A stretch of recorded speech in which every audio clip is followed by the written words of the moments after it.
नमस्ते. आज मी सोड्याचं कालवण बनवते. हे सोडे हे बघा, हे असे सोडे असतात. तर सोड्याचे खूप प्रकार असतात. जे लांबट असतात सरळ ना ते सोडे कधीच घ्यायचे नाही. हे असे वाकडे तिकडे असतात ना ते घ्यायचे. सोडे म्हणजे एक ओली मच्छी असते ती सुकवून करतात. तर हे सोडे मी भिजत टाकले होते. हे बघा, कारण त्याच्यात माती रेती वाळू काय असते ना, मग ती खाली बसते. तर हे भिजत टाकले होते अर्धा तास. आता त्याच्यासाठी आपल्याला हे वाटण करायचंय. तर हे मी असे कांदे मध्ये कापून गॅसवरती भाजून घेतले आणि सुकं खोबरं, टोमॅटो, 2 हिरव्या मिरच्या, कोथिंबीर, पुदिना, आलं लसणाची पेस्ट, कोकम आणि कढीपत्ता. आता पहिलं आपण एक वाटण वाटून घेऊया. पहिलं मी खोबरं वाटते, नाहीतर मग ते बारीक होणार नाही नीट. नंतर मग कांदे घेते.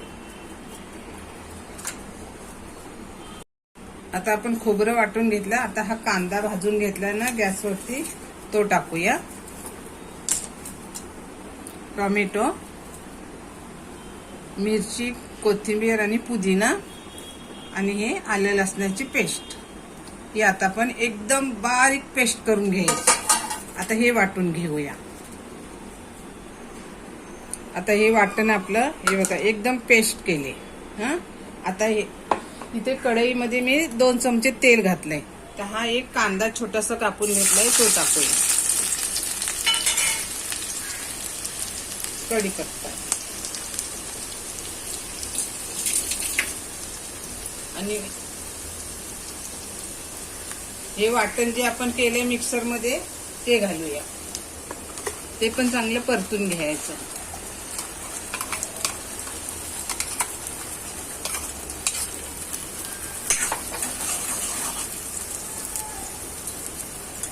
आता हे कोकमाच्या साली घेतल्या ते धुवून घ्यायच्या आणि नंतर टाकायच्या, कारण कोकम कुठे पण वाळवलेले असतात त्याच्यामुळे घाण लागलेली असते. आता आपण सुके मसाले घालूया.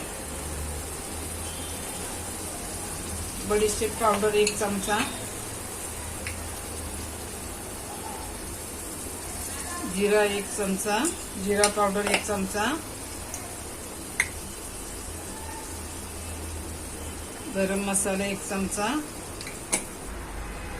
धणे पावडर 1 चमचा. आता मिरची पावडर 1 चमचा,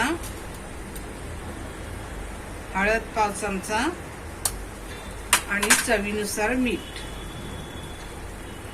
मीठ आधी थोडंसंच टाकायचं, लागलं तर नंतर टाकता येतं. आता हे चांगलं परतून घेऊया आपण. मसाले टाकताना गॅस बारीक ठेवायचा, नाहीतर बंद केला तरी चालेल, नाहीतर मसाले करपून जातील. त्यामुळे सगळी टेस्ट त्याची वेगळीच लागेल.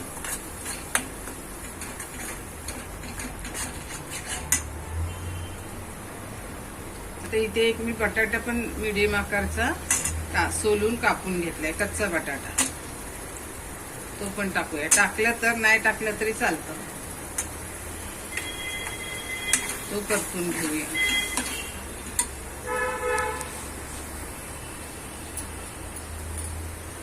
आणि हे सोडे आपण भिजून ठेवले ते घालूया.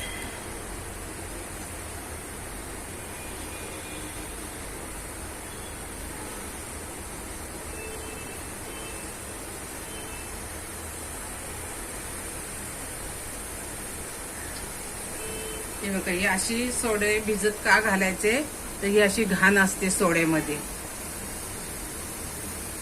म्हणून ते भिजत ठेवायचे. म्हणजे ते सगळं निघून जातं. कुठली सुकी मच्छी असेल ना ती पहिली भिजवूनच ठेवायची, म्हणजे त्याची घाण सगळी निघून जाते.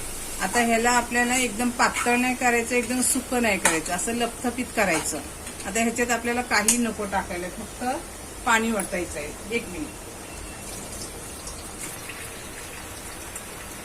आता आपण ह्याच्यात पाणी ओतूया आणि 5 मिनिटं ह्याला शिजून द्यावे. बटाटा शिजला की समजायचं आपले रस्सा तयार.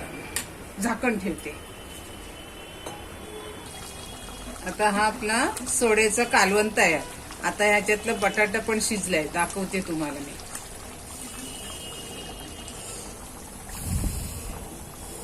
बघा, बटाटा पण शिजलाय. आता आपण गॅस बंद करूया आणि एका सर्विंग बाउलमध्ये काढून घेऊया.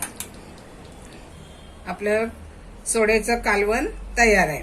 कशाबरोबर खायचं? भाताबरोबर, चपातीबरोबर, पुरी बरोबर, वड्यांबरोबर, भाकरी बरोबर, कशाही बरोबर खाऊ शकता. साईडला थोडा टोमॅटो, कांदा, लिंबू असं ठेवायचं आणि वाढायचं जेवण की सोड्याचं कालवण तयार.